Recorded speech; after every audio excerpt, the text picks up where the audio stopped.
Hi friends, welcome to Ftopreview.com. In this video, we're learning how to turn on flip to mute uh, feature in your Google Pixel 7a. So it is called on flip to shh in flip to shh in Google. So open your settings, okay?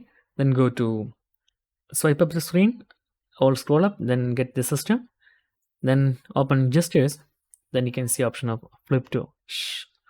How to pronounce that I don't know. That means silence. So here you can see you can simply flip the phone like in a flat area, then it will be mute whatever it is.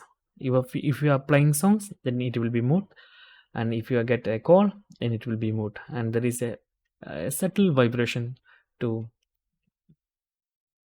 inform you that we are muted.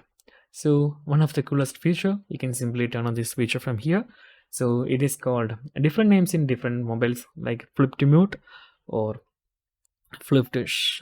That's so that's guys very simple tutorial. And if you need any kind of Android or iPhone tutorial, just comment below.